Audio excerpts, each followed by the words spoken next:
আবাল্যের এত স্নেহহীন বিষণ্ণতা পায়ে হেঁটে চলে যায় সূর্যাস্তের দিগন্ত কিনারে। মৃত্যু সবসময় বিষণ্ণতার, যন্ত্রণার, কিন্তু কোথাও যদি সেই মৃত্যুকে নিয়েই ব্যবসা চলতে দেখা যায় তাহলে সেই বিষণ্ণতা বদলে যায় বিস্ময়ে কিংবা রাগে। হাসপাতালের ওটি রেজিস্টারে যে রোগী মৃত তাকে 11 দিন ভেন্টিলেশনে রেখে তারপর অবশেষে মৃত ঘোষণা। এমনই মারাত্মক ঘটনা শহরের একটি নামী বেসরকারি হাসপাতালে। 30শে জুন হাসপাতালেরই নথিতে যে রোগীকে মৃত দেখানো হয়েছে তার ডেথ সার্টিফিকেট দেয়া হচ্ছে 11ই জুলাই। না, এটা শোক সন্তপ্ত রোগীর পরিবারের কোনো অভিযোগ নয়। এই ঘটনার সত্যতার স্বীকৃতি জাতীয় ক্রেতা সুরক্ষা কমিশনের রায়। আরও মারাত্মক কথা, যার মৃত্যু নিয়ে এমন ঘটনা তিনি আমার আপনার মতো কোনো সাধারণ মানুষ নন, তিনি নিজেও একজন চিকিৎসক। একজন চিকিৎসকের সঙ্গে যদি এমন ঘটনা ঘটে তাহলে সাধারণ মানুষ কতটা নিরাপদ? কোথাও কি তাহলে এই জীবনদায়ী ভেন্টিলেটর আসলে হাসপাতালের বিল বাড়ানোর একটা যন্ত্র হয়ে দাঁড়াচ্ছে? আলোচনা শুরুতেই আপনাদের দেখাবো 11 দিন ধরে মৃত মানুষকে ভেন্টিলেশনে জীবিত দেখানোর ঘটনা। বিস্ময়কর, কিন্তু রায় সেই দিকে ইঙ্গিত করছে। নিজে চিকিৎসক, আজীবন মানুষ নিয়ে নাড়াঘাটা, আর মৃত্যুর পর সেই চিকিৎসকের দেহই 11 দিন ধরে ভেন্টিলেশনে রেখে বিল বাড়ানোর অভিযোগ উঠল কলকাতার এক বেসরকারি হাসপাতালের বিরুদ্ধে। মারাত্মক এই অভিযোগে শিলমোহর দিয়ে হাসপাতালকে বিশাল অঙ্কের জরিমানাও করেছে national consumer disputes redressal commission. 69 বছরের অমিয় মাধব রায়চৌধুরী ছিলেন পেশায় চিকিৎসক। তার পরিবারের দাবি, 1998 সালের 15ই June BM Birla heart research সেন্টারে ভর্তি হন অমিয় মাধব। 15 দিন পর অর্থাৎ 30শে জুন তার ওপেন হার্ট সার্জারি হয়। তারপর রাখা হয় ভেন্টিলেশনে। 11ই জুলাই হাসপাতাল কর্তৃপক্ষ তাকে মৃত ঘোষণা করে ডেথ সার্টিফিকেট দেয়। এখানেই এক চাঞ্চল্যকর অভিযোগ তুলেছে তাঁর পরিবার। তাদের দাবি, হাসপাতাল মৃত ঘোষণা করার 11 দিন আগেই অমিয় মাধব রায়চৌধুরীর মৃত্যু হয়। অভিযোগের সপক্ষে 1998 সালের 30শে জুন হাসপাতালের ওটি রেজিস্টার পেশ করে তারা, যেখানে ডাক্তারের সইয়ের নিচে পরিষ্কার লেখা রয়েছে ডেড। অর্থাৎ পরিবারের দাবি অনুযায়ী হাসপাতালের নথিই বলছে 30শে জুন মৃত এক রোগীকে তারা 11 দিন ভেন্টিলেশনে রেখেছে। তারপর 11ই জুলাই তাকে মৃত ঘোষণা করে সেই তারিখে ডেথ সার্টিফিকেট দেয়। সেটা আমি বুঝলাম কি করে, ওটি রেজিস্টার দেখে। সেখানে পরিষ্কার লেখা রয়েছে কমেন্ট কলমে তিনি মারা গেছেন। এবার সেই ডেড বডিকে 11 দিন ভেন্টিলেটরে রাখা হলো আলাদা একটা ঘরে। প্রচণ্ড অন্যায়, এত অবহেলা করেছে, আমি দেখতে পর্যন্ত দেয়নি আমাকে। একটু গেছি, ঘরে রেখে দিয়ে ঠিক আছে আপনি চলে যান। ঠিক আছে, দেখতে হবে না, দেখবার কি আছে। পরিবারের দাবি, অমিয় মাধব রায়চৌধুরীর চিকিৎসার জন্য বিল গড়া হয় 20 লক্ষ টাকা। হ্যাঁ, ঠিকই শুনছেন, 1998 সালে 20 লক্ষ টাকা বিল করে হাসপাতাল। বিএম বিড়লা হার্ট রিসার্চ সেন্টারের বিরুদ্ধে অভিযোগ জানিয়ে রাজ্য ক্রেতা সুরক্ষা আদালতের দ্বারস্থ হয় মৃত অমিয় মাধব রায়চৌধুরীর পরিবার, কিন্তু আদালত অভিযোগ খারিজ করে দেয়। এই রায়কে চ্যালেঞ্জ করে রায়চৌধুরী পরিবার যায় ন্যাশনাল কনজিউমার ডিসপিউটস রিড্রেসাল কমিশনে। গত মাসের 27 তারিখ তাদের অভিযোগে মান্যতা দিয়েছে কমিশন। পরিবারের দাবি, রায় বলা হয়েছে, অপারেশন থিয়েটারের মাস্টার রেজিস্টারে যা দেখা যাচ্ছে তা থেকে এই ইঙ্গিত স্পষ্ট, 30শে জুন অর্থাৎ সার্জারির দিনই রোগীর মৃত্যু হয়েছে। 11ই জুলাই অর্থাৎ হাসপাতাল যেদিন তাকে মৃত ঘোষণা করেছে তার অনেক দিন আগেই হাসপাতাল কর্তৃপক্ষকে মোটা অঙ্কের জরিমানা করেছে national consumer disputes redressal commission. এরপরে আমার ইচ্ছা আছে হেলথ কমিশনে কমপ্লেন জানানো এবং মেডিকেল কাউন্সিলে যাওয়ার ইচ্ছা আছে, এমনকি সুপ্রিম কোর্টেও আমি যেতে পারি। পরিবারের চাঞ্চল্যকর দাবি, দেহে যাতে পচন না ধরে তার ব্যবস্থাও করে রেখেছিল অভিযুক্ত হাসপাতাল। এই যে জঘন্য ষড়যন্ত্র, বিল বানানোর জন্য ডেড বডিকে ঠান্ডা ঘরে রেখে ভেন্টিলেশনে রেখে লোককে ঠকানো হলো, এটা জঘন্যতম অপরাধ। পরিবারের দাবি, অমিয় মাধব রায়চৌধুরীর হেপাটাইটিস সি আছে কিনা জানতে তারা বিএম বিড়লার বাইরে আরও 2টি জায়গায় পরীক্ষা করান। 2টি জায়গাতেই রিপোর্ট নেগেটিভ আসে। এ বিষয়ে বিএম বিড়লা হার্ট রিসার্চ সেন্টারে যোগাযোগ করা হলে আধিকারিকরা বলেন, ন্যাশনাল কনজিউমার ডিসপিউটস রিড্রেসাল কমিশনের নির্দেশের কপি এখনো হাতে আসেনি, তাই এ নিয়ে কোনো কথা বলবো না। নিমাই পান্ডা, এবিপি আনন্দ, কলকাতা।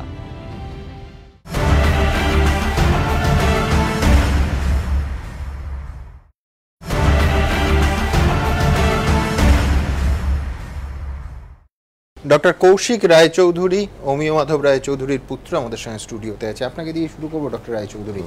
এক হচ্ছে যে আপনার বাবা চিকিৎসক ছিলেন, আপনি নিজে চিকিৎসক। এইখানে দর্শকদের বলে নেওয়া প্রয়োজন, এই যে মাস্টার রেজিস্টার অপারেশন থিয়েটারের, এটা তো সাধারণ মানুষের হাতে আসার কথা নয়। আপনি বলছেন যে ওই সার্জারি টিমে এমন সহৃদয় ডাক্তারবাবুও ছিলেন যে যারা এই অন্যায় মেনে নিতে পারেননি এবং এই ফটোকপি আপনার হাতে তুলে দেন। মানে এটা এই জন্য খুব মারাত্মক বিষয়, তার কারণ হচ্ছে যে এর নাগাল তো কোনো সাধারণ মানুষ কখনো পাবে না, যার ভিত্তি হিসেবে এই গোটা মামলাটা দাঁড়িয়ে আছে এবং এই রায়ের কপিতেও যে নথিটার একেবারে স্পষ্ট উল্লেখ আছে।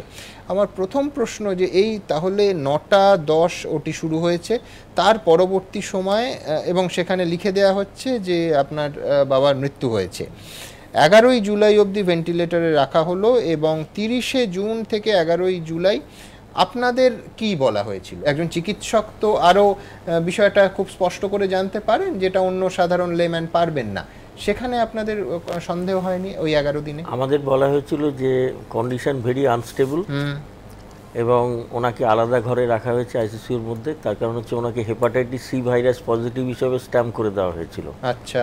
এবং ওয়ার্ডে ইনফেকশন ছড়িয়ে যেতে পারে সেই ভয়ে নাকি আলাদা করে রাখা হয়েছে। এমনকি দরজার বাইরে টানানো ছিল যে entry restricted, doctors and nurses only. সেখানে আমি পর্যন্ত ঢুকতে পারিনি। আচ্ছা।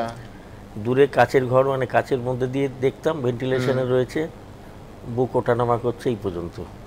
আর কোনো কিছু জিজ্ঞাসা করলে অত্যন্ত দুর্ব্যবহার পেতাম, যেটা মানে ভাবাই যায় না একজন ডাক্তার হিসাবে। আমি ডক্টর নির্মাল্য রায়চৌধুরীর কাছে আসবো। ডক্টর রায়চৌধুরী, আপনার কাছে আমার যেটা সাধারণ মানুষ হিসেবে যে প্রথম জিজ্ঞাসাটা আসে, 11 দিনে আমি যদি ব্রেন ডেথ ধরি তাহলে সম্পূর্ণ অন্য কথা, না হলে তো যে কোনো মৃতদেহে পচন আসাটা স্বাভাবিক। সেক্ষেত্রে এটা কিভাবে সম্ভব হলো? এটা প্রথমত হচ্ছে হেপাটাইটিস, বা আমি বলছি আমি অন্য দিক থেকেও যদি দেখি, যদি ব্রেন ডেথ হয় সেটা তো পরিবারের যারা আছেন তাদের জানাতে হবে স্বচ্ছতার সঙ্গে। হ্যাঁ, ব্রেন ডেথ ইজ ডেথ। হ্যাঁ, এখানে ব্রেন ডেড হওয়ার মানে হচ্ছে আপনার ব্রেইনটা মৃত, আপনার হার্ট চলছে, ব্লাড প্রেশার থাকছে, যার জন্য এরকম অনেক মেশিন আছে যেমন এক্সট্রা কর্পোরিয়াল মেমব্রেন অক্সিজেশন, একমো ইউজ করলে আপনি হার্ট আর লাং এর কাজটা করাতে পারেন উইথ একমো অ্যান্ড ভেন্টিলেটর। কিন্তু পেশেন্ট যদি ব্রেইন ডেড হয় তাহলে সে মৃত। এখানে অনেকগুলো মানে ভয়ঙ্কর অন্যায় আছে। একটা হচ্ছে পেশেন্টটি যদি ব্রেইন ডেড হবে তাহলে সে মৃত, কিন্তু সেক্ষেত্রে তার হয়তো কর্নিয়া ডোনেট করা ছিল, সেই কর্নিয়া অন্য মানুষের কাজে লাগতে পারতো। ইয়াং পেশেন্ট হলে সেখানে কিডনি এবং অন্যান্য অর্গান ডোনেট করা যায়, সেই ক্ষেত্রে এটা ভয়ঙ্কর অন্যায়। একটা মানুষ অঙ্গ সংস্থাপনের ক্ষেত্রে যেটা ডাক্তারবাবুরা ব্যবহার করেন এই সিস্টেমটা, অ্যাবসলিউটলি, মানে অনেক ক্ষেত্রেই যেখানে পেশেন্টের বাড়ির লোক রাজি হলে সেখানে অর্গান ডোনেট করা হয়।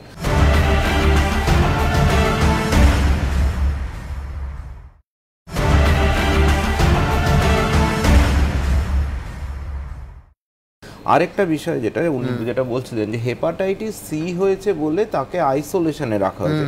হেপাটাইটিস সি এর জন্য আইসোলেশনে, তো এটা তো আর সোয়াইন ফ্লু নয় একদম। হ্যাঁ, এটা তো কোনো মানে আমি বুঝতে পারছি না, মানে আমিও খুঁজে পাইনি। এটা আমার খুব আশ্চর্য লেগেছে ডাক্তার হিসাবে, এবং অনেকবার ওনাদের বলেছি যে hepatitis C is no contraindication for surgery. ওনারা বলেছেন যে সার্জনদের জ্যাকেট লাগবে। জনসন অ্যান্ড জনসন কোম্পানিতে অর্ডার দিয়ে জ্যাকেট হলো 7 দিন পরে। তারা নাকি ইনফেক্টেড হয়ে যাবেন, ওয়ার্ডের লোকেরা ইনফেক্টেড হয়ে যাবেন, নার্সিং স্টাফরা ইনফেক্টেড হয়ে যাবেন। কিন্তু কেউ চিন্তা করলো না যে দিনের পর দিন পেশেন্টটা পড়ে থেকে মাইক্রো ইনফেকশন হচ্ছে তার করোনারি ব্লকেজের জন্য। এবং যে কথাগুলো তারা বলছেন তা তো বৈজ্ঞানিক ব্যাখ্যা নেই, কোনোটাই বৈজ্ঞানিক কথা না, এর কোনো বৈজ্ঞানিক ব্যাখ্যা নেই। এবং আলটিমেটলি সার্জারি করলে তার রেজাল্ট ভালো হবে না, সেটা বোঝাই যাচ্ছে। তা সত্ত্বেও তারা এই জিনিস চালিয়ে গেল। আমি ডক্টর সৃজন মুখোপাধ্যায়ের কাছে আসবো। ডক্টর মুখার্জি, আমি প্রথমে যেটা জানতে চাইবো এবং দর্শকদের বলতে চাইবো, অনেকেই হয়তো ভাবছেন এটা খুব সাম্প্রতিক কেস, তার কারণ বহু অভিযোগ এখন সামনে আসে যে পরিবারের অনিচ্ছায় কিংবা মত না নিয়ে ভেন্টিলেটরে ঢুকিয়ে দেওয়া হয়েছে এবং লাফিয়ে লাফিয়ে বিল বাড়ানোর ঘটনা।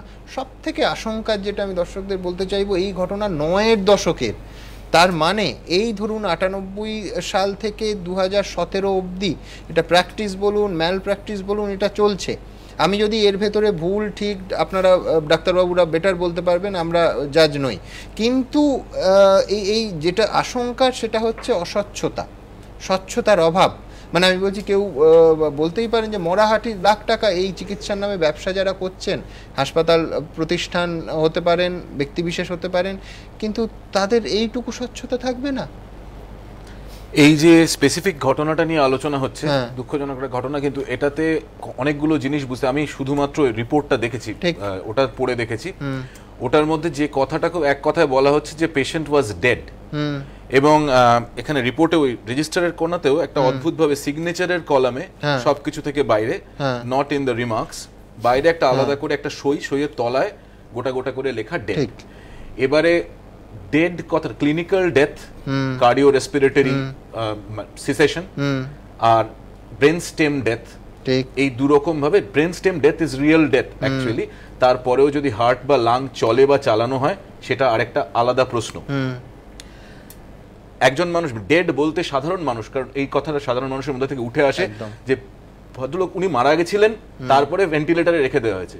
Ventilator is an artificial respirator, ওর কাজ শুধুমাত্র একটা হাঁপড়ের কাজ, লাংটাকে ফোলায় আর কমায়, ফোলায় আর কমায়, চাপ দিয়ে হাওয়া ঢুকিয়ে, আর কিচ্ছু করে না।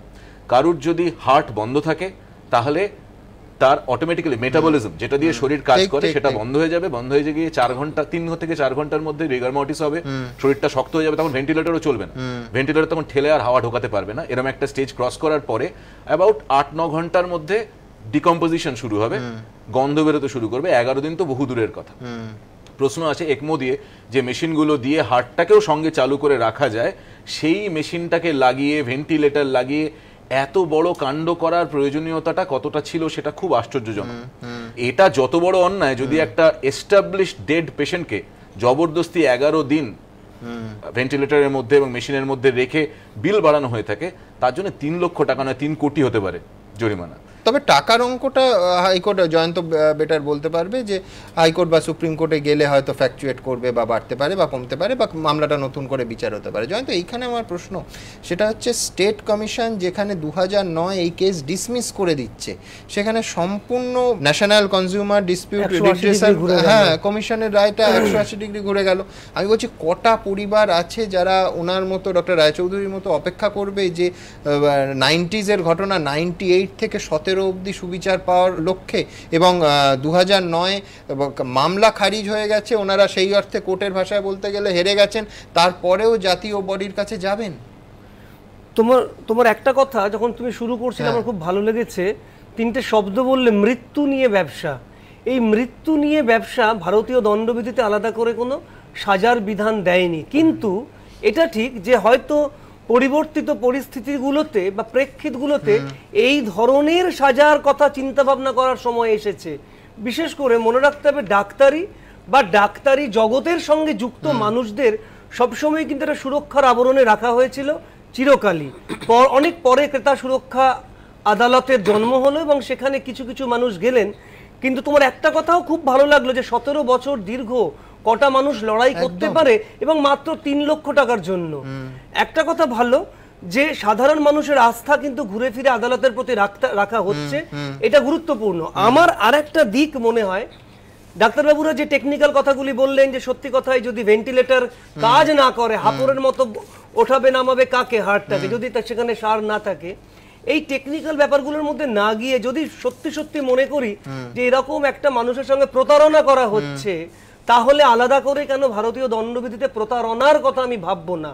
আমি 420-র কথা আমি কেন ভাববো না? কেন আমি ক্রেতা সুরক্ষা আদালতে গেলাম যেখানে প্রথম দফায় কিন্তু আমি হেরে গেছি, আমি হেরে গিয়ে আবার নতুন উদ্যমে লড়াই করলাম এবং তারপরে 180 ডিগ্রি ঘুরে একটা রায় আমার ফেভারে এলো। কেন তার আগে অনেক নখ দাঁত সম্পন্ন একটা ধারার কথা আমি ভাববো না 420, বা ভবিষ্যতে হয়তো আইন প্রণয়নকারীরা তারাও ভাবতে শুরু করবেন যেখানে যেখানে এই ধরনের প্রতারণার ঘটনা ঘটছে সেখানে সেখানে আরো মজবুত, আরো কড়া ধারা কেন আনা হবে না? ঠিক।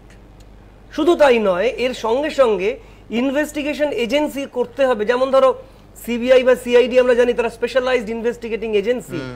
এই মেডিকেল ক্ষেত্রগুলোতে, আমি কিন্তু নতুন আইনের কথা মাথায় রেখেই বলছি, এই মেডিকেল ক্ষেত্রগুলোতেও কিন্তু অনেক এই ধরনের পড়াশোনা সম্পন্ন মানুষকে রাখতে হবে যারা শুধু এই ধরনের মানুষ এই ধরনের অপরাধের মোকাবিলা করবেন। যেমন ধরো ইকোনমিক অফেন্সেস উইং একটা আছে, সেখানে আর্থিক প্রতারণা সংক্রান্ত বিষয়গুলি দেখাশোনা করা হয়। মেডিকেল ইয়েস, অফেন্স উইং, কারণ একটা মানুষের পক্ষে 17 বছর লড়াই করা সম্ভব নয়। এই তো ডাক্তার বাবুরা ছাড়া কারণ নেই, এ তো তোমার আমার বা কোনো আইনজীবী। একটা মানুষ কেন 17 বছর ধরে আদালতের দোরগোড়ায় ঘুরবেন? কেন তিনি অনেক আগে একটা সুরাহা পাবেন না? এর মধ্যে ইনক্লুড করা যায় আপনার কথার পরিপ্রেক্ষিতে একদম পরিষ্কারভাবে ব্রেন ডেথ এস্টাবলিশ করা, ব্রেন স্টেম ডেথ এস্টাবলিশ করার পদ্ধতি রয়েছে।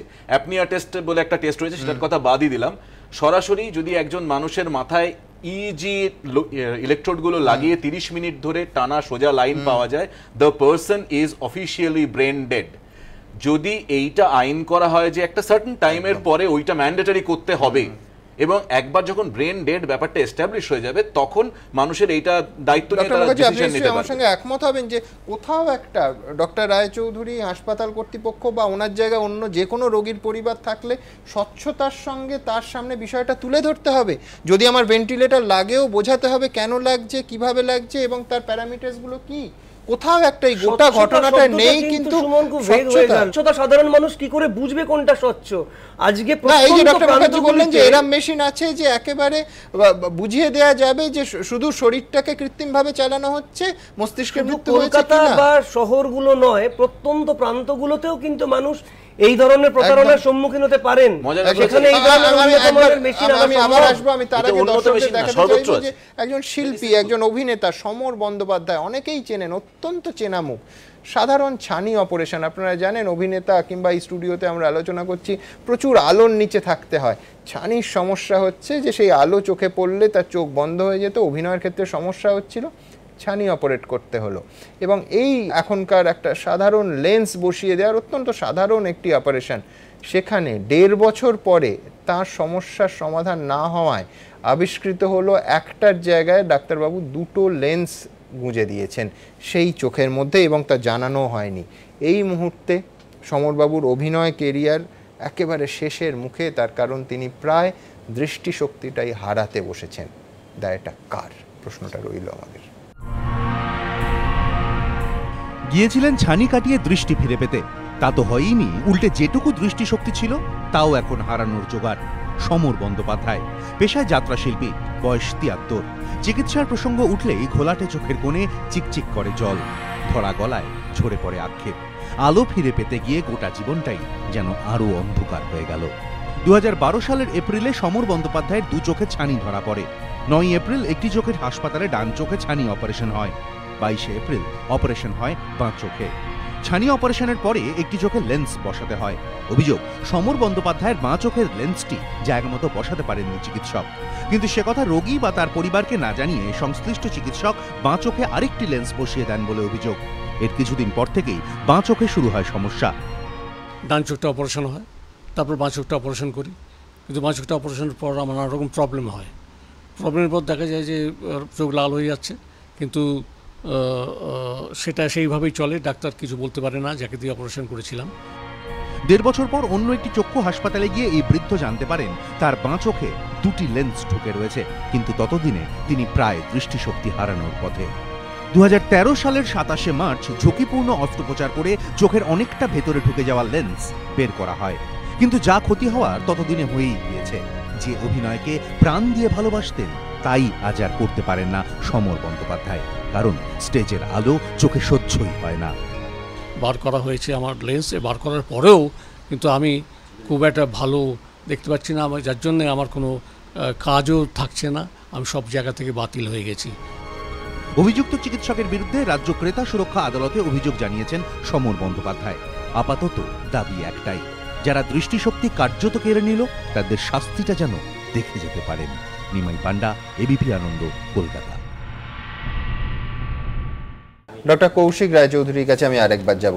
ডক্টর রায়চৌধুরী, আপনি নিজে একজন চিকিৎসক, এই মুহূর্তে এই মামলা যেখানে দাঁড়িয়ে আছে, নিঃসন্দেহে 17 বছর ধরে লড়াই করার পর এই রায় আপনাদের পক্ষে গেছে, এরপর কি ভাবছেন?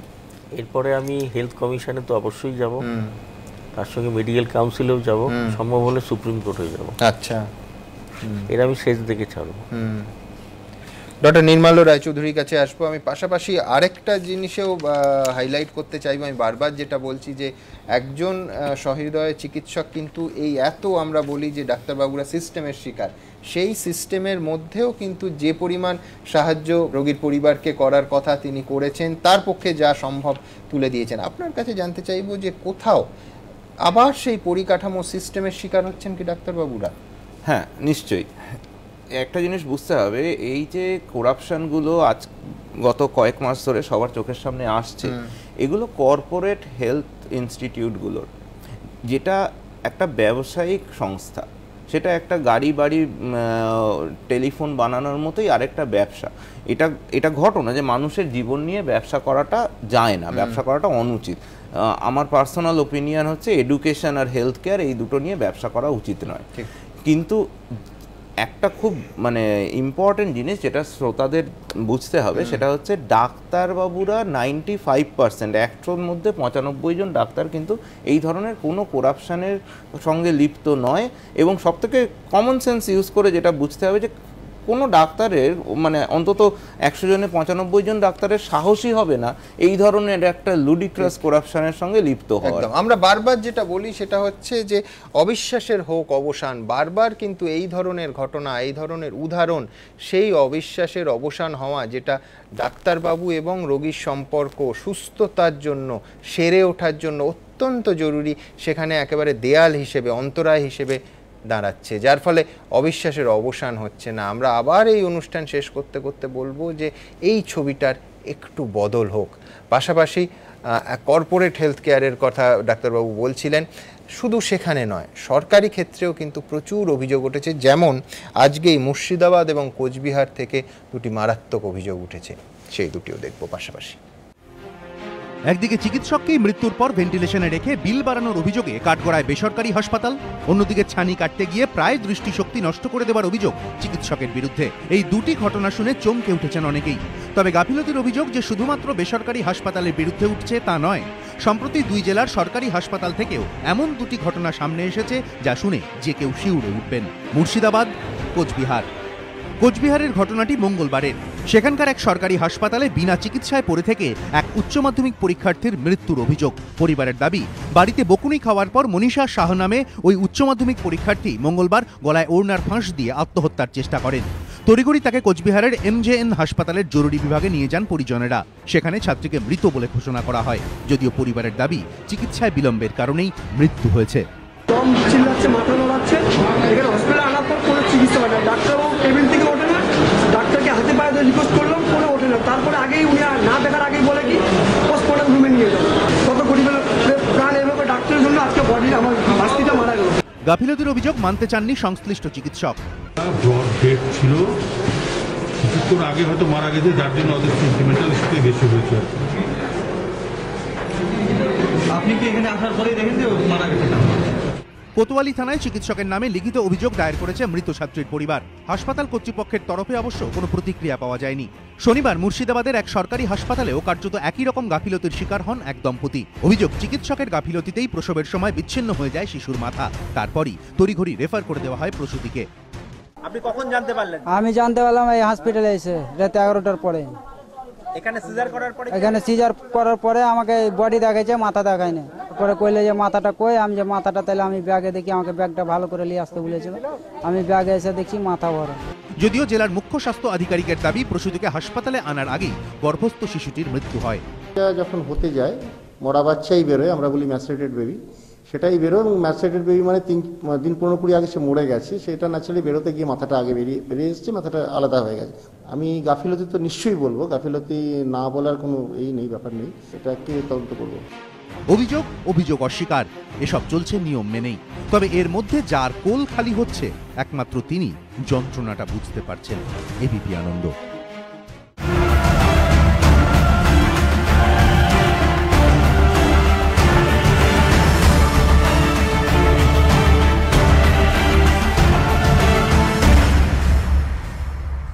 ঘণ্টাখানেক সঙ্গে সুমন নিবেদন করছে আধুনিক TMT বার্স, ভরসা হমেশা। Oshea herbals, phytogen hair oil and vitaliser, gain hair naturally. NIPS hotel management, eastern India's number 1, partner by. অনিয়মিত জীবনে লিভারের সুরক্ষায় ব্যবহার করুন লিভোসিন DS।